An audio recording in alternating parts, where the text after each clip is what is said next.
Hi, I am Katina Horton, the Love and Freedom Toxic Relationship Recovery Coach. And today's topic is entitled The Hoover Addiction Cycle Part 2. And before I get into the message, I just want to remind you that we wear ties so we can make an impact. That means we're analyzing, troubleshooting, implementing, right? Empowering and impacting the women in our homes, our communities, and millions of women all around the world. And then one of the simple ways that we can do that is by sharing biblical truths, right? That deal with healing and wholeness. So if you can hit the like button, if you can share this message, and like if it's anything that's being said that's of value to you, that's in this message, I would love for you to share it.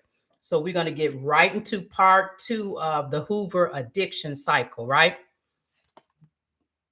So a lot of times women get hoovered because they've learned about narcissism from doing their research on Google, right? And this learning might have taken place right before they left the narcissistic abuse cycle, right? A lot of it is usually once they come out. They'll either have a friend that might say something to them that all of a sudden makes that light bulb go off, so to speak, or could be a pastor. They could hear a sermon, be listening to a podcast, read a book, or just searching different terms on their own to try to come to terms with, like, man, what just happened? What was that I was in? What is going on? So anyway, they're doing this research, right? And then they find out, wow, this individual had a spirit of narcissism, running straight, rampant, straight through them, right? And so what happens is that this come to Jesus moment / revelation usually happens after having a be still and know moment, right? And distance, as we talked about before, distance and having space leads to this moment, right? And then all of a sudden it's like, oh, wow, now I know what to do. Okay. So I'm going to tell him this. I'm going to tell him that I figured out what he have, that he's a narcissist. And then I'm going to tell him about all the different symptoms that he have, that he has, and how that lines up with what he was doing when I was in a relationship with him. And then I know once I explain all of this, then, he's going to be good. He's going to go and get himself signed up for a psychiatrist, get on meds, talk to a therapist 2 to 3 times a week and have an intensive plan.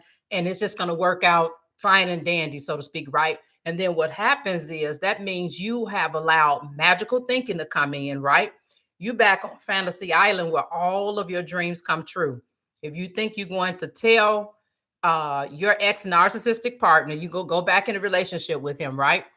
And then you're going to tell him that he is a narcissist and that this is why, and you're matching up everything that you looked up, right, for all of the different factors according to his behavior, and think that that's going to go well. It's not going to happen, right? And so, like I said, that's one of the main reasons why a lot of times women get hoovered back in, right? And then you're thinking what happens as well is you go back into that 6S control cycle of going into solution mode.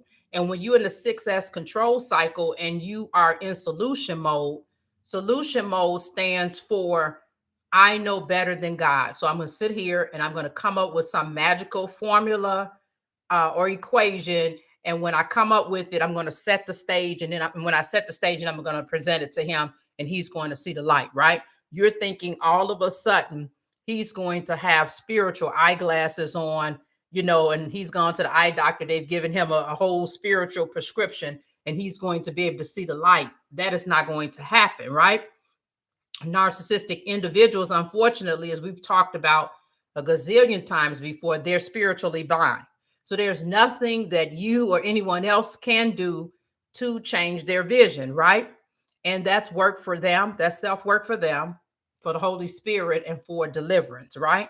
And so what it is like you're going to go back and you're just going to get abuse intensified in each of those 3 phases of the narcissistic abuse cycle, which is what? The idealization, and that's when it involves the love bombing. And then you've got the devaluation, right? When you're belittled, gaslit, projection, manipulation, triangulation, blame shifting, just the whole 9 yards, right? And that one. And then number three is the discard, right? So you've got that whole cycle.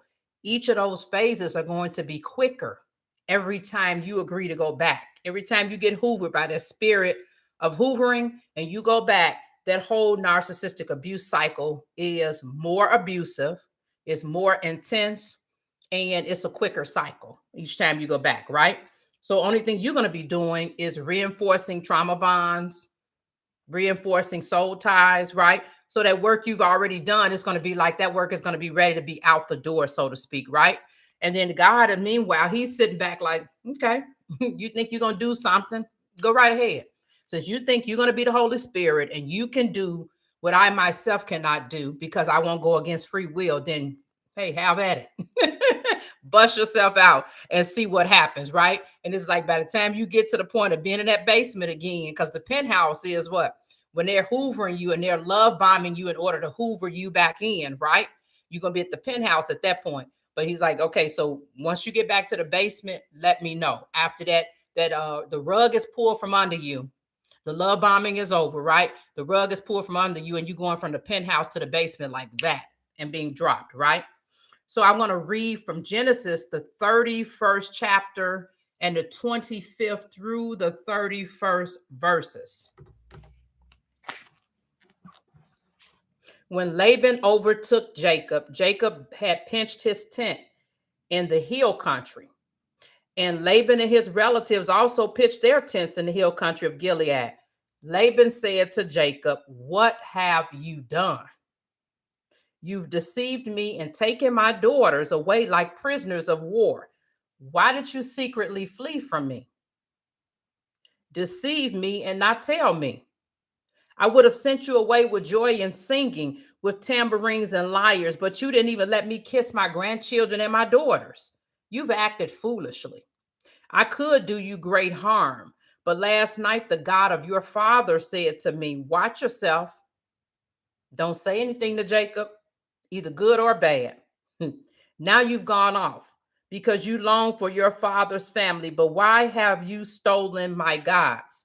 Jacob answered, "I was afraid, for I thought you would take your daughters from me by force, rather." Okay, so this is gaslighting, is what's going on. Jacob has been overtaken by Laban, right? Laban is basically doing a Hoover maneuver and trying to get Jacob back. But God showed up in a dream and told Laban, like, you better not say anything good or bad to Jacob, right? But what Laban was intending on doing, it was a Hoover move, because why would he have gone after Jacob if it wasn't, right? It's gaslighting because he said that he made it seem like Jacob was longing for his family so much that that's why he left. That's why he left the way he did. A huge decision maker for Jacob was the fact that, and that's for him going back to his homeland, making that decision. It was a couple of things, right? There was ongoing deception and manipulation from his uncle Laban. And so that was one thing. It was God telling him it was time to go, right? And part of that deception and manipulation is that Laban changed Jacob's wages 10 times. And it's mentioned in the scripture, twice. When Jacob mentioned it to his two wives, Leah and Rachel, when he called them out to the field to let them know we're getting ready to leave. And then when Laban started confronting him, Jacob also mentioned about the wages again, like, you changed my wages 10 times. So this is what drove him to make that decision. All of the above, God telling him in the dream it's time to go, Laban not being a trustworthy person and changing his wages 10 times. And then the other thing that was a huge factor in there was the fact that Laban's entire countenance had changed towards Jacob. And we talked about this before when I did the messages. I think it was a 3-part message on what happens when a person's countenance changes. So when somebody's countenance changes towards you and you keep on acting like everything is like it was before, you better watch out. You're going to end up getting a viper bite, right? Just like the viper snakes, and they end up paralyzing and immobilizing their victims because the venom is going in and the organs and the tissue, and all of that is being damaged by poison. All of that is going to happen to you on an emotional, mental, and spiritual level, which in turn is going to change over to also a physical level, right? Because the mind, body, soul, and spirit all works together. So, like I said, he was gaslighting him, making it seem like he did something wrong. Yes, Jacob should have told Laban, "I'm leaving," especially since God had come to him in a dream and told him it was time for him to leave, right? So that was his clue that God is with me. He's going to be with me to allow me to get out of it safely. Okay. Then on the other side of that, what often happens is because we've dealt with the person before, right? Even though God has seen us through the whole way. However, because we've dealt with the person before and we've seen their patterns of behavior, which Jacob could not ignore Laban's patterns of behavior, then that's when a lot of times we start thinking, all of a sudden we need to get into the driver's seat and deceive the person in order for us to get out of the relationship. And for some women, sadly, that is what you end up having to do in order to break free from a narcissistic relationship. They're going to work, you've got all your stuff packed up, and you have to leave for fear of being killed, right? In some situations, that works out very, very well. In other situations, the Lord would have wanted us to do something different. However, when it gets in your head that the only way that I can be free, so to speak, is to deceive, then that's when we got a problem there. And like I said, some situations the Lord will guide you into saying, like, this is the only way you're gonna be able to get out. This person gonna find out later. This is the only way you're gonna be able to save your life, right? But I believe that Jacob would have had the approval, some type of way God would have stepped in, because you see what happened when Laban went after Jacob. God stepped in and was like, you better not say anything to Jacob. It better not be anything good or bad. You better not say a word, a mumbling word. So God would have intervened some kind of way, since he told Jacob it's time to go. So that means he was going to bring the provision. But what happens is that Laban was gaslighting here because he was making it seem Jacob uh Jacob was doing something really wrong. Yes, Jacob didn't tell him he was leaving. However, everything that Jacob had actually belonged to him, right? Because he'd worked for Leah 7 years, then had to work another 7 years for Rachel, and then he ended up working 6 years for all of those flocks. So what Laban was saying was, like I said, it was making it seem like, oh, you just like a mama's boy or daddy's boy. You just want your family. That's why you leaving. No, I'm leaving because you are a deceiver times the umpteen power worse than I was myself. That's why I'm leaving, right? Because you own some mess. That's why I'm getting up out of here, right? But Laban tried to make it seem like it was something different. And Jacob knew he'd already witnessed all those 20 years that he was with Laban. He witnessed his behavior and he knew his patterns of behavior, right? So that's another thing. Like, I got to get out of here. He knew that Laban did. Laban just did what? He made bad business deals, right? And this goes all the way back to when Abraham's servant went to get a wife for Isaac, right? And what happened is Laban agreed to the oath of allowing Rebekah to go with Abraham's servant back to their homeland, back to their land, not homeland, but back to their land, right? So that Rebekah could marry Isaac. However, after they'd eaten and drank and all of that stuff, and first they made the agreement.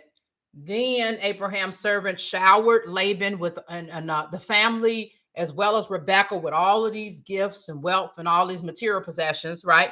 Then Laban laid it on thick and love bombed with the food and the drinks and all this kind of stuff, right? They had that party. But then what ended up happening? What ended up happening is that morning after, that's when it was like, psych, she ain't going nowhere. Let's wait 10 days. That avoidant attachment, right? That style kicked in and gave him something different. Well, I'm sorry.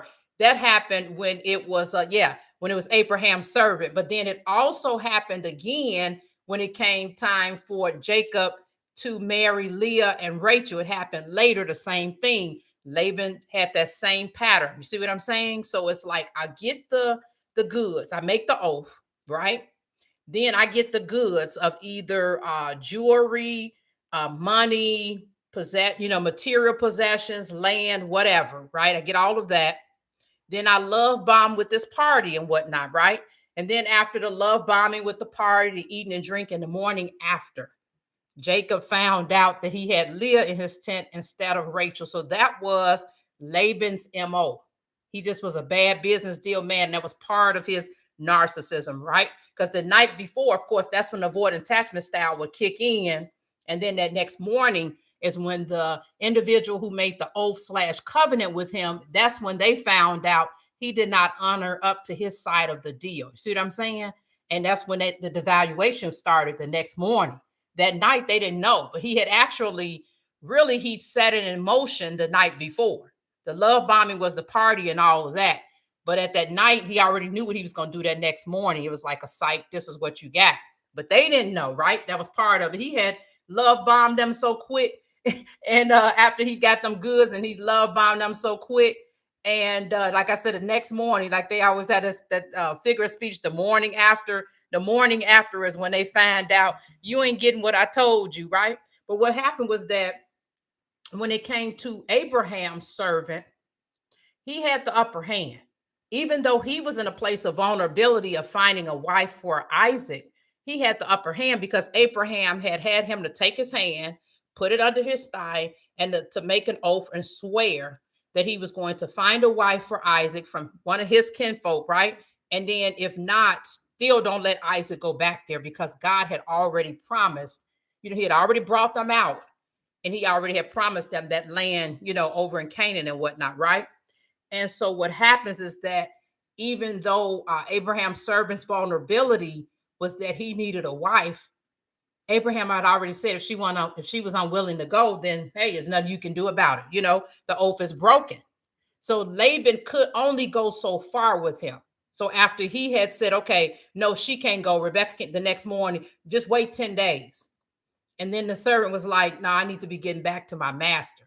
So Laban already knew either I go ahead and agree at that point, then he's again avoidance attachment style kick in. He make it seem like he's going to go with it. Then let's ask her. You see what I'm saying? It's like, I'm not going to give you what you want, or I'm going to give you something different. One of the two when it comes to that avoidant attachment style, right? So what happens too, though, when you look at this family, when you look at Abraham, you look at Isaac, you look at Jacob, right? You see how God's covenant of all of these blessings and everything he promised them, you see how it runs straight through that line. And I say that because even when Abraham's servant set out to go and get the wife for Isaac, he took 10 camels, okay? And then he gave her a nose ring, and then he gave Rebecca 2 bracelets that weighed 10 shekels of gold.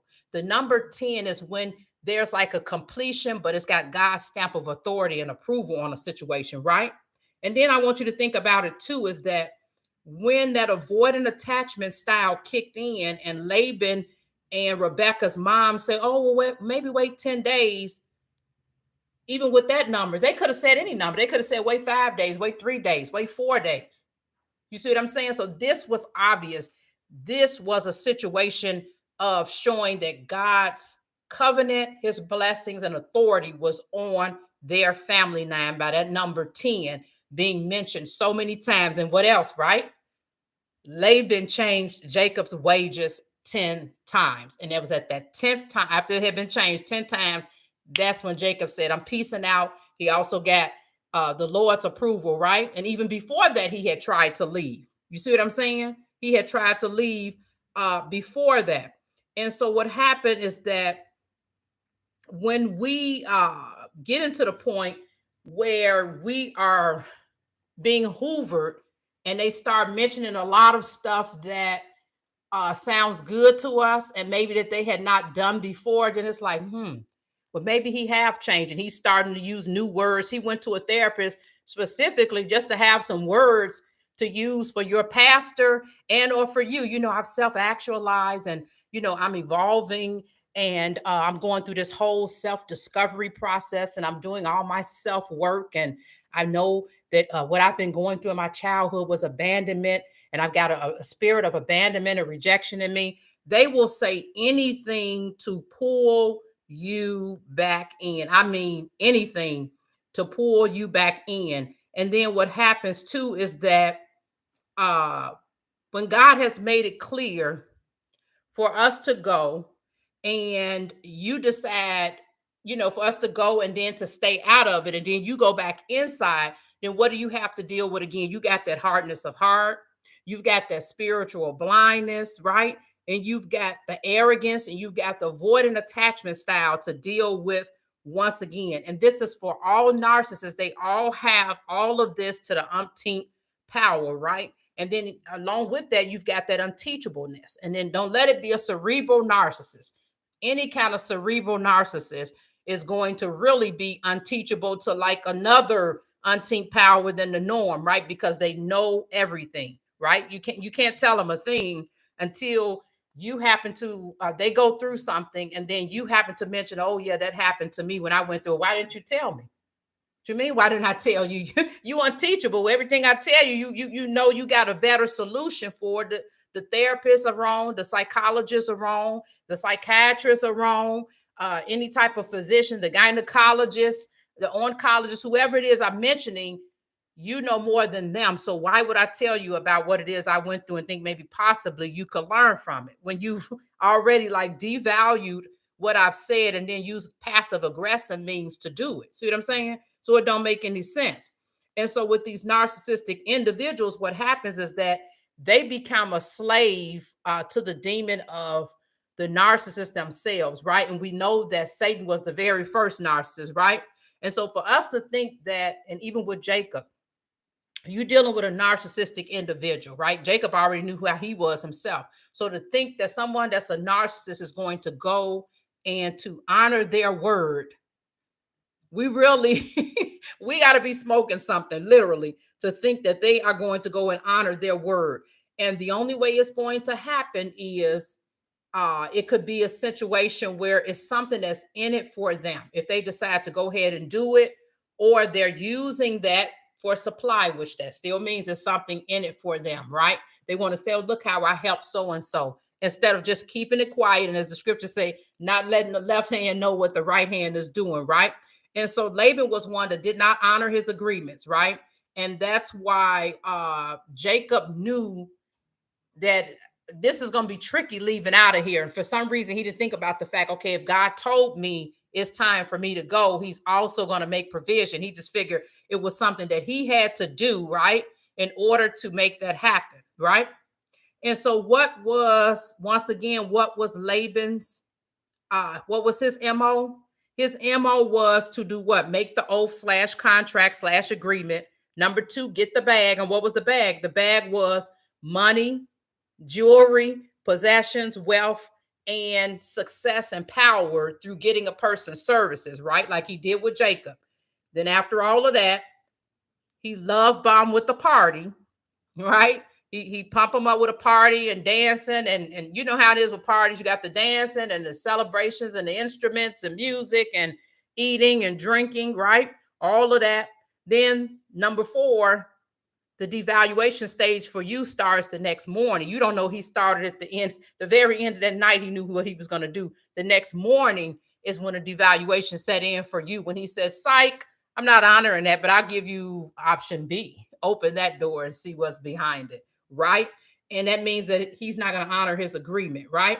So then number five, his fifth thing in his whole little thing he's got going on is, I'll love bomb you with another business deal, like he did with Jacob. And then Jacob was so caught up, he knew Jacob was vulnerable. He didn't have anywhere to live.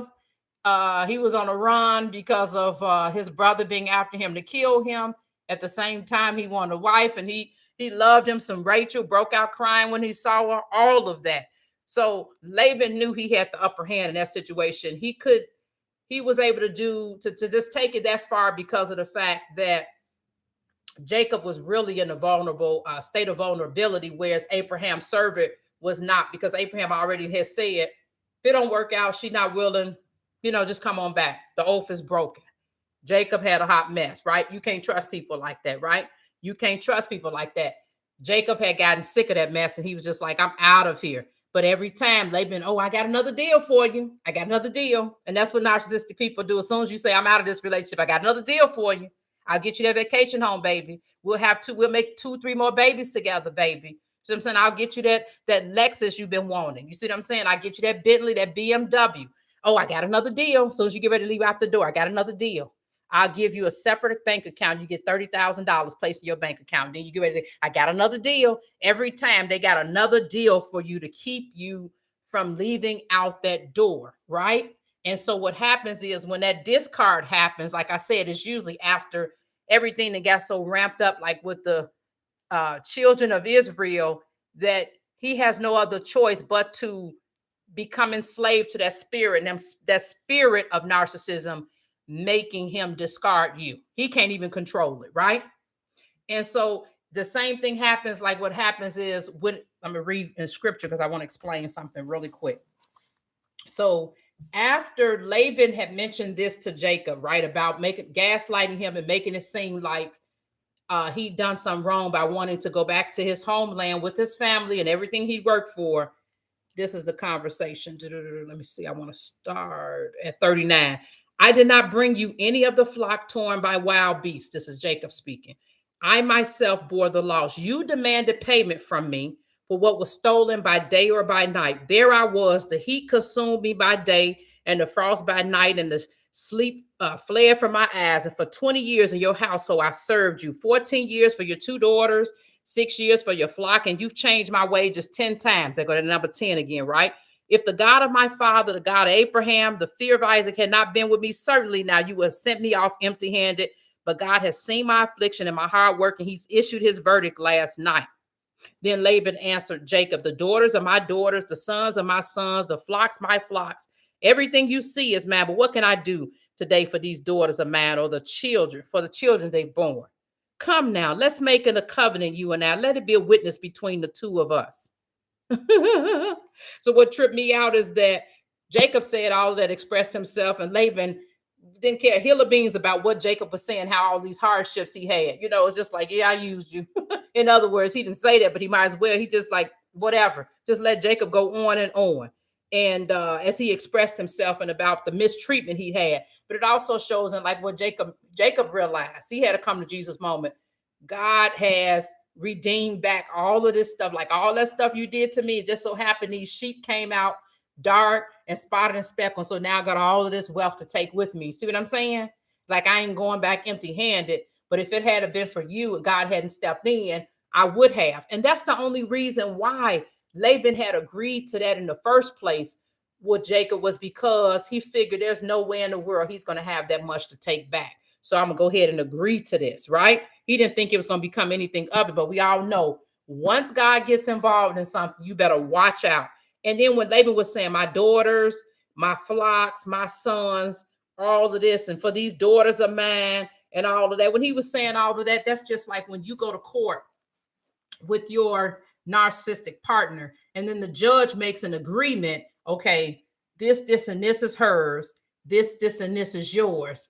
And then after you've made that agreement, of course, there's a court agreement. No matter what it is you brought together, once the judge decides whatever goes to whoever, that's it. So then what you'll often hear is, yeah, you got my couch. Those are my pots and my bowls and my dishes. Yeah, I see you got my furniture. Yeah, you got my TV. And it's like, no, this is an agreement. This is what it is. And this is what happened with Laban. Yeah, my daughters and my flocks. As if he made it seem like, I mean, it was just so much gaslighting. It was ridiculous. He made it seem like Jacob has stolen his daughters. He's stolen his grandchildren. He's stolen the flock. All of that stuff he'd worked for 20 years, right? But you see what happened when a narcissist will get done talking to you, you will start thinking that you've actually done something wrong, right? And so then he said, come now, let's make a covenant, you and I, with all of that kind of talk. That's what narcissistic people will do too, unfortunately. They start all sweet. Well, you know what? Let's sit here and let's have a prayer together. To make it seem like they haven't done anything wrong, right? And so then it says Jacob picked up a stone and set it up as a marker. Then Jacob said to his relative, gather stones. And they took stones and made a mound, then ate there by the mound. Laban named the mound Jigas-Hadutha, but Jacob named it Galid. Then Laban said, this mound is a witness between you and me today. Therefore, the place was called Galid and also Mizpah, for he said, may the Lord watch between you and me when we're out of each other's sight. If you mistreat my daughters or take other wives, though no one is with us, understand God will be a witness between you and me. Laban also said to Jacob, look at this mound and the marker I've set up between you and me. This mound is a witness and the marker is a witness. I will not pass beyond this mound to you. You will not pass beyond this mound to me to do me harm. The God of Abraham, the gods of Nahor, the gods of their father will judge between us. And Jacob swore by the fear of his father Isaac. Then Jacob offered a sacrifice on the mountain and invited his relatives to eat a meal. So they ate a meal and spent the night on the mountain. Laban got up early in the morning, kissed his grandchildren and daughters, and blessed them. Then Laban left to return home. So just a few things I want to mention here, right? The first thing is, notice that once Laban suggested of making the covenant, Jacob took over on how the covenant was going to be set up. Remember, whenever Laban is in charge of a covenant, it don't go well. You see what I'm saying? Plus, God has said, don't say anything good or bad. So Laban had already been warned. He knew that something was going to happen to him. Should he allow that avoidant attachment style to kick in? Like if he didn't control it some kind of way, he knew that something was going to happen because God already had warned him, right? So Jacob took over that and set up the covenant, right? And then what tripped me out, the second part of it is when Jacob also set up the food and invited them to eat. He didn't allow Laban to be talking about, I'm going to have a party with you right here. He didn't do any of that. He set that food up himself, right? And then Laban and his people stayed the night. They ate the meal and spent the night on the mountain. The next morning, he got up and left. It wasn't no Jacob going, psych. None of that happened. You see what I'm saying? And this situation reminded me of Abraham and Lot. Sometimes you just got to, when it comes to relatives and just people in general who toxic, you've got to do what they do as far as setting up a covenant. Like neither one of us are going to pass over this line. You got to put distance. No matter how much you love an individual, at the end of the day, sometimes you got to sing like Teddy Pendergrass. I think I better let it go. Looks like another love TKO. So sometimes you got to do like, it got to be a TKO and you got to let it go. You got to let them go, right? And that's what happened. Like I said, Abraham and Lot had to separate. It's no different with Jacob and Laban.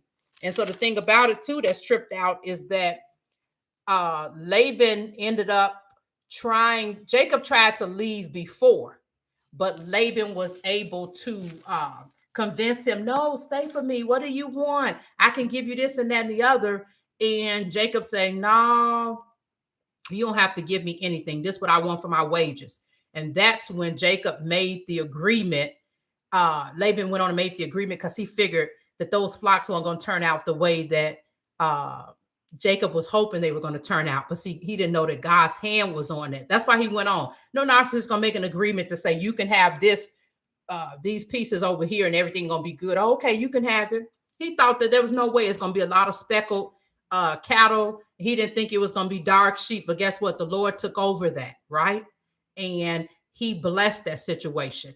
I want to remind you that you are blessed. You don't have to go back to a Hoover cycle. I'm going to do part 3 of this message on Monday. You are enough. Reclaim your power, soul, and identity, and then reclaim the power, soul, and identity of your calling.